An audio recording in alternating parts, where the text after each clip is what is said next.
ஒரு வாலிபன் ஞானமுள்ள ஒரு வயோதிகர்கிட்ட போய் வாழ்க்கையில முன்னேற நான் என்ன செய்யணும்னு கேட்டான்.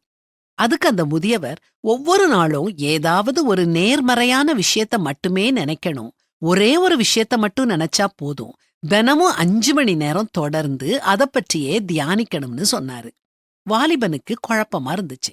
5 மணி நேரம் தொடர்ந்து எப்படி தியானிக்க முடியும்? நான் சோர்ந்து போயிருவேனே, பசிக்குமே, அப்படின்னா நான் என்ன பண்றதுன்னு கேட்டான். அதுக்கு அந்த ஞானவான் சிரிச்சுக்கிட்டே, தம்பி, தியானத்துக்கு முன்னால ஒரு பழத்தை சாப்பிட்டுட்டு தொடங்குன்னு சொன்னாரு. அதுக்கு அவன் என்ன பழம் சாப்பிடலாம்னு கேட்டான். உடனே வயோதிகர், நான் சொல்றேன் கேட்டுக்கோ, நீ ஒரு நாளும் வாழ்க்கையில முன்னேற மாட்ட.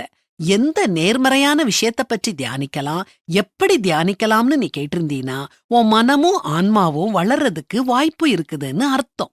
எந்த பழத்தை சாப்பிடணும்னு கேட்ட பாரு, அப்பவே உன் ஆர்வம் எல்லாம் சாப்பாட்டுல தான் இருக்குது, முன்னேற்றத்துல இல்லன்னு எனக்கு புரிஞ்சிட்டுது. தேவையில்லாத காரியங்கள உன் மனசு நாடுது.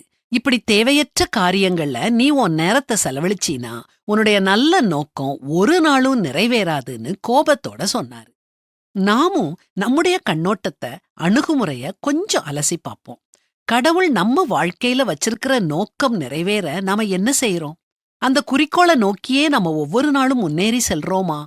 அல்லது சிற்றின்ப காரியங்கள்ல அகப்பட்டு முன்னேற முடியாம தடுமாறிக்கிட்டு இருக்கோமா?